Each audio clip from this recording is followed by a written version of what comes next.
Okay, we're going to be doing a real quick oil change and ATF fluid change on a 2012 Chevy Cruze LS with a 1.8 engine, automatic.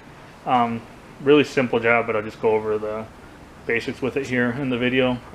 We're going to be draining the ATF, measuring how much came out and putting that same amount back in. It shifts okay right now. I just bought it recently and it's at 115,000 miles, and the previous owner never changed the ATF. They weren't the original owners, so I'm sure it was changed hopefully at some point, but we'll see. I'm getting a little bit of kind of delayed shifts in a couple of every now and then, so we'll see if this clears that up a little bit. Relatively low mileage, but I guess it might be a little higher mileage for this type of vehicle, but I'm going to go ahead and change it. And then the oil, I'm just doing it all at the same time. Alright, so I went ahead and jacked it up. I basically jacked it up just a little bit, enough for the wheels to just barely be off the ground. Did it on each side, and then from there I'm going to put a jack stand under it, probably a wheel, something like that, just for extra measuring. I keep the jacks under there. Since there's no oil filter underneath, it's up at the top for the engine. I don't really need to do a whole lot on the bottom besides drain. So yeah, I'm going to go ahead and get started with the ATF first. Alright, so taking a look from here, the drain plug is going to be this little 11mm guy right there. So the transmission's on the driver's side, right here up next to the exhaust, right over here. So we're going to go ahead and crack that loose, let it drain for a while and for the ATF, and then we're going to see how much is in there, measure it, and then we're going to put the same amount back into it.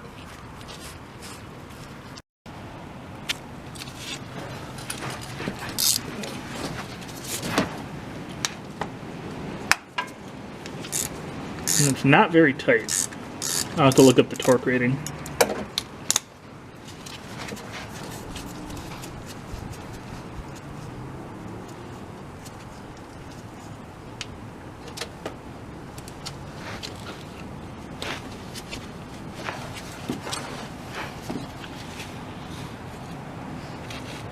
Watching it drain, it looks pretty dirty, but I still see some purple or pinkish in there, so it may have been changed at some point, but I think it's supposed to change every like 50,000 miles on it, so I'm changing it just for peace of mind. Alright, so after like 5 minutes or so of draining, it's down to a little tiny drip, so I'm going to go ahead and put the drain plug back in and then measure it out.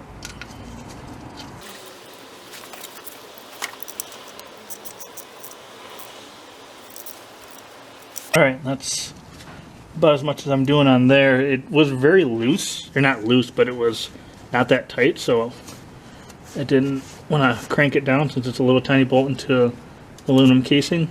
So yeah, now I'm going to go ahead and take this drain pan, fill up an empty jug, and see where we're at, and then top it off with that much. Alright, and this is just a cheap like dollar store 5-quart drain pan, and it looks like it's maybe at like 4 quarts, so I'm going to go ahead and put into that over there and see what we got. Alright, and you can see I didn't use the cleanest pan, I just gave it a quick spray down with brake clean, so there's some crap still in there from before. But it looks like we're at about 3.5 liters, a little over 3.5 quarts. So that's how much I'm going to go ahead and put back in. And this is the type of ATF I'm going with. I'm using the Valvoline Max Life. This is compatible with Dextron 6, which is what this vehicle takes, so should be fine. I've used this on other vehicles, and it's got supposedly some additives and whatnot. They're supposed to help with aging transmissions. Alright, and the fill cap is actually right here where the ECU is, straight under. You can see the bad boy right there. It just unthreads. And then there's no dipstick or anything like that, that's why I'm measuring. So I'm going to go ahead and put a funnel into there and then put the same amount as what I took out back in. And this is the funnel I'm going to try to use. I'm going to clean it out because I obviously had filthy stuff from that pan in there. I'm going to clean it out with brake cleaner, wipe it down, make sure it's nice and clean before I use it.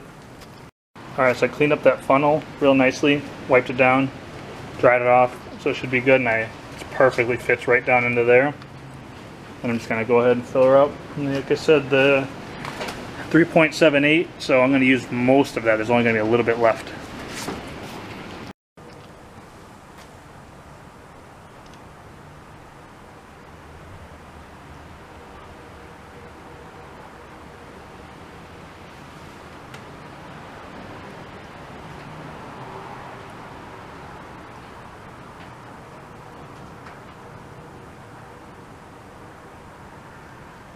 And that's actually about it. Almost the full jug, just a little bit left in the bottom. So we should be all right. And then you can go ahead and put the cap back on and just drain the oil and do the oil change. All right, and the drain plug, pretty obvious to see, but right there, on mine I believe it's a 10 millimeter. I tried my 11 and it didn't fit, so try out my 10 millimeter and see if it does the job.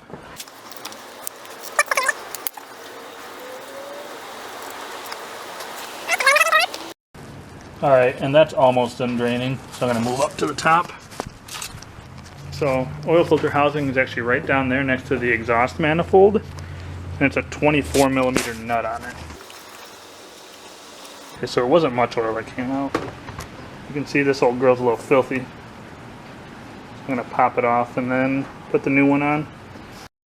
Alright, so this just pulled up and out. So I'm going to go ahead and put it to the side. The new one is just going to go in the same way. You can feel it lock in. And then the seal here, I'm going to grab a little flathead and pop it off.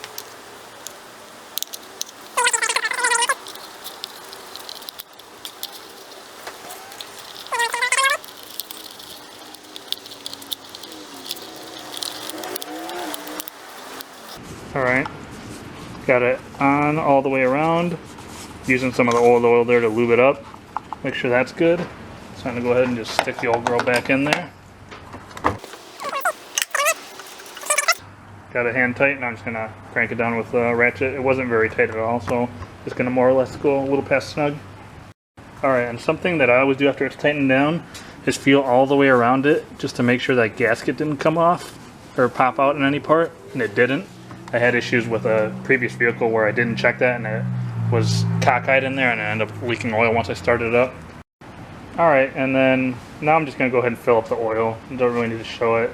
4.2 quarts for 4 liters is the capacity on it. So it's got dipstick, so I'm just going to check it till that looks good. But it's not much to it. So overall this is a pretty easy job. It's a really simple car to work on. I've only had it for a few weeks. The few things I've had to do to it since I bought it as kind of a fixer-upper, whatever you want to call it, it's been really simple stuff. So we'll see if it actually lasts me a long time. I don't know how long I'll keep it, but yeah, if you have any questions or comments on this, just let me know. But pretty straightforward and really not a whole lot to it. Super easy to work on.